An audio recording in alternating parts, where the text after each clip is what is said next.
বিশ্বজুড়ে দ্বন্দ্ব সংঘাত বিশেষ করে মুসলিম বিশ্বকে নাকানি চুবানি খাওয়াতে সিদ্ধহস্ত আমেরিকা। তবুও তারাই বিশ্বমোড়ল। সংকটের সময় আলোচনার কেন্দ্রবিন্দুতে থাকে আমেরিকা, এমনকি কখনো সিদ্ধান্তও নেয় তারা। কিন্তু এবার প্রকৃতির সামনে অসহায় হয়ে পড়েছে এই শক্তিধর দেশ। উন্নত সমরাস্ত্র ও অত্যাধুনিক প্রযুক্তি সত্ত্বেও প্রকৃতির সাথে লড়াইয়ে হেরে গেছে ক্ষমতাধর দেশটি। ইতিহাসের অন্যতম ভয়াবহ দাবানলে জ্বলছে ক্যালিফোর্নিয়ার লস অ্যাঞ্জেলেস। শহরের বেশিরভাগ এলাকাই আগুনে পুড়ে ছাই হয়ে গেছে। বিলাসবহুল বাড়িঘর ধ্বংসস্তূপে পরিণত হয়েছে। আগুনের তীব্রতা এতটাই ভয়াবহ যে কোনোভাবেই এটি নিয়ন্ত্রণে আনা যাচ্ছে না। সব চেষ্টা করেও ব্যর্থ বিদায়ী প্রেসিডেন্ট জো বাইডেন। যুক্তরাষ্ট্র প্রকৃতির এই যুদ্ধে পরাজিত হয়েছে। মিলিয়ন মিলিয়ন ডলারের ক্ষতিতে বিপর্যস্ত ক্যালিফোর্নিয়া। বলা হচ্ছে পৃথিবীর কোনো পানি নাকি নেভাতে পারবে না বিলাসবহুল আবাসনের এই লস অ্যাঞ্জেলেসের আগুন। মাত্র কয়েকদিনের দাবানলে 40,000 একর জমি পুড়ে গেছে। ঘরবাড়ি ছেড়ে পালাতে হয়েছে প্রায় 2 লাখ বাসিন্দাকে। যদি সক্রিয় দুটি দাবানল নিয়ন্ত্রণে আনা না যায়, তাহলে আরও 2 লাখ মানুষকে ঘর ছাড়তে হতে পারে। ধ্বংসস্তূপে পরিণত শহরে আর্তনাদ করছেন বাসিন্দারা। আন্তর্জাতিক সংবাদ মাধ্যম CNN তাদের প্রতিবেদনে একটি প্রশ্ন বারবার সামনে এনেছে। ধ্বংসযজ্ঞের এই মাত্রা কি কোনোভাবে এড়ানো সম্ভব ছিল, নাকি জলবায়ু পরিবর্তনের এই যুগে এটি নতুন স্বাভাবিক ঘটনা? মার্কিন পরিবেশ বিশ্লেষকরা জানিয়েছেন, আকাশ ও স্থলপথে আগুন নেভানোর সর্বোচ্চ চেষ্টা করা হয়েছে। তবে এই ভয়াবহ আগুন নিয়ন্ত্রণ করার মতো সক্ষমতা পৃথিবীর কোনো পানি ব্যবস্থার নেই।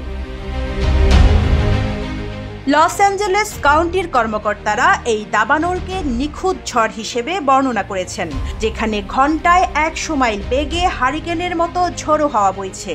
এমন প্রতিকূল আবহাওয়ায় আগুনে বিধ্বস্ত এলাকাগুলোতে পানি ঢেলেও তা নিয়ন্ত্রণ করা প্রায় অসম্ভব হয়ে পড়েছে। লস অ্যাঞ্জেলেসের পানি সরবরাহকারী বিভাগ জানিয়েছে, এমন ভয়াবহ আগুনের মুখোমুখি তারা আগে কখনো হয়নি, তাই এ বিষয়ে তাদের কোনো অভিজ্ঞতা নেই। ঘন্টার পর ঘন্টা পানি ঢেলেও আগুন নিয়ন্ত্রণ করা সম্ভব হচ্ছে না। কিভাবে এই আগুন নিয়ন্ত্রণে আনা যায় তা নিয়ে চলছে নানা আলোচনা। অনেকেই বলছেন, শহরের পানি সরবরাহ ব্যবস্থা এত বড় বিপর্যয় মোকাবেলার উপযোগী করে তৈরি করা হয়নি। আরও এক বিপদ হলো, এই আগুন এখন নতুন নতুন এলাকায় ছড়িয়ে পড়ছে। লস অ্যাঞ্জেলেসের ওপর দিয়ে বয়ে যাওয়া ঝোড়ো বাতাসের গতি আরও বাড়তে পারে বলে পূর্বাভাস দেওয়া হয়েছে, যা আগুনের ভয়াবহতা বাড়িয়ে তুলতে পারে।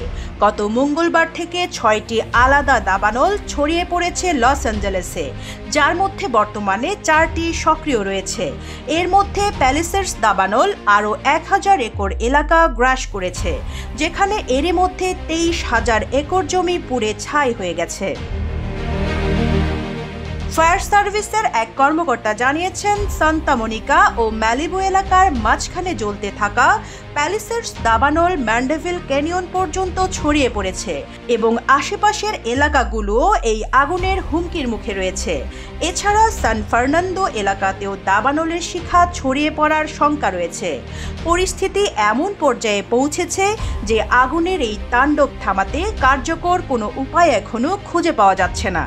যুক্তরাষ্ট্রের মতো শক্তিধর রাষ্ট্রকেও প্রকৃতির সামনে এতটা অসহায় হতে দেখে বিশ্ববাসী বিস্মিত। হয়তো এটি জলবায়ু পরিবর্তনের যুগে নতুন বাস্তবতা।